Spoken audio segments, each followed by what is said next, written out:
তুলে দিছে আপনাদের হাতে, পারতো তারা আমাদেরকে সেভ করতে, আমাদেরকে সেভ করে আমাদেরকে যদি বলতো শেখ হাসিনা পালাই যাচ্ছে, তোরা পথ ছেড়ে দিয়ে তোরা চলে আয়, এই কথাটা তারা আমাদেরকে কখনো বলে নাই।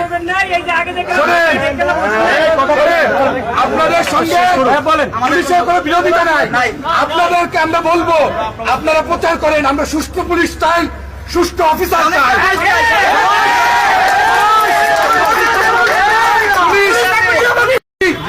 আইজি তো পারত, তার ছেলে মেয়েদেরকে আমাদেরকে কালকে আমাদেরকে সংরক্ষণ করতে পারতো না? অবশ্যই। সে মনে করেন কি চোরের মতো পালাইছে। আজকে একজন পুলিশের আইজি চোরের মতো কেন পালাবে বলেন? সে ঘুষখোর, সে সরকারের চাকর। কিন্তু আপনাদের কাছে আমাদের একটা দাবি, আপনারা জনসাধারণ একটা জিনিস তুলে ধরেন, পুলিশকে আমরা নিরাপক্ষ চাই। পুলিশ কোনো স্বরাষ্ট্রমন্ত্রী থাকবে না, পুলিশ থাকবে না, পুলিশ